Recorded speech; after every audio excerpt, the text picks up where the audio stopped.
Hello and welcome to this video, which is a revision video on the solutions to barriers that affect participation.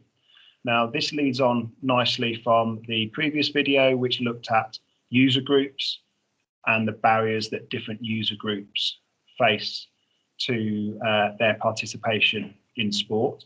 And now we're going to look at the solutions. So how can we solve or remove those barriers that are preventing people from taking part in sport? There are three groups of solutions that we are going to concentrate on: provision, access, and promotion. And you can remember these by remembering PAP: provision, access, and promotion. And this is a great tip. Use these keywords in your answers. So if you get a question on the solutions, think PAP, and think about how you might expand upon provision, access, and promotion. Let's look at provision first.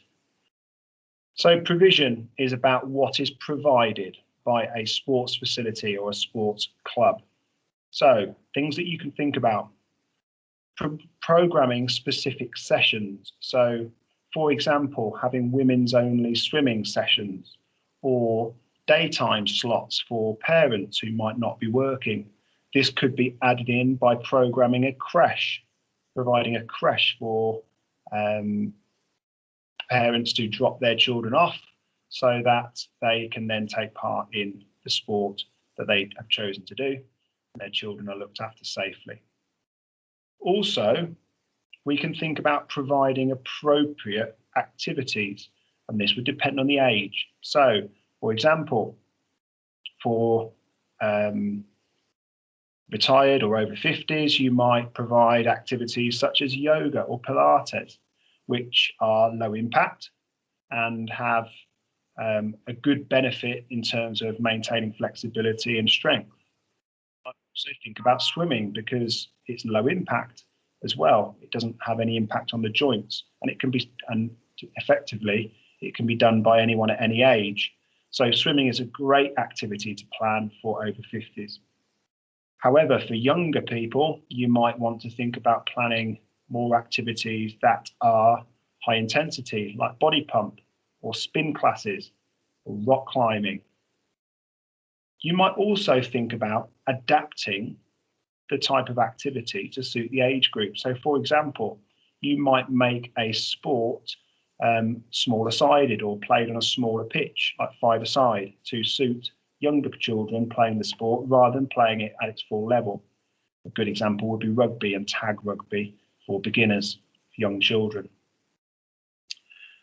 The final way that we can change the provision is by looking at the time of day that we provide these exercise classes or these opportunities.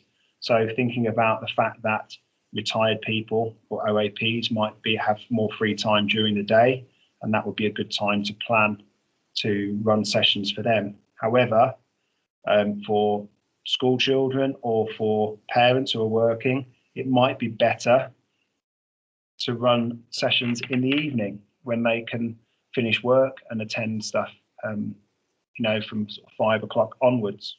So there are different times of the day, and you can talk about that, and depending on which user group you're talking about would depend on which time of the day you choose. Then let's move on to access.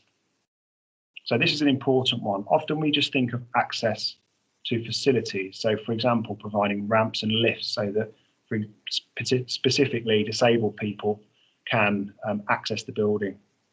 But we also could provide free transport. So it might be their taxi firm are employed to pick people up to access the facility if they live far away. This might be particularly important in the countryside, for example. Then it's important to think about access for equipment. So it might be specialist equipment such as hoists to allow people with disabilities to get into the swimming pool, or it could be specific equipment that you might need to use. So we've got some examples here of hand cycles for disability disability user group. But it could also be providing equipment, access to expensive equipment, like sailing, for example, being able to hire for free equipment to go out and sail. And finally, access in terms of pricing. So offering reduced prices for specific age groups like OAPs or children and teenagers, or offering concessions, so a number of sessions free before you join. These are all examples of how you can change the access to increase participation by removing the barrier. So we've done provision, we've done access, and finally we're going to look at promotion. How do people know that the activities are on? That's effectively what we're saying with promotion. So targeted promotion. So you might have a specific user group you're trying to target, and through that, you would pick the appropriate type of media.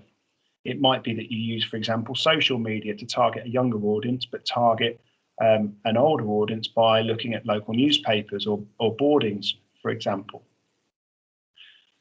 Then we can think about role models. We know that lack of role models is a barrier for some specific groups, namely women and people from ethnic backgrounds. So you could use role models from those user groups to encourage people to take part, and therefore those user groups would see examples of people from their own user group taking part, and that would encourage them to increase participation. And then we have initiatives, and this links in with role models. So one of the initiatives is This Girl Can, and it's been going for quite a while. It is targeted at encouraging women to take part in sport. And there's lots of media coverage, lots of adverts to do with This Girl Can, which try to encourage women to take up more physical activity. It could be, though, that the initiatives is linked to this, free and reduced cost. So it might be that you have free swimming lessons for under 16s. Okay. It might be that you offer free tea or coffee to OAPs once they've finished the activity. It might be that you offer free trial memberships. So these are initiatives or advertisements to help break the barriers that you've identified. And the important thing is here that you pick the right solution for the right barrier, okay? Whether it be provision, access, or promotion, and within each one of those solutions, what type of solution will it be? So here's a question to test you. Read the question and answer in your own time. Pause the video and then look at the answers, which are here. So as always, mark your score, see which ones you got, and make sure you note down any answers that you didn't get, so that you know for next time what other answers are possible. Thank you.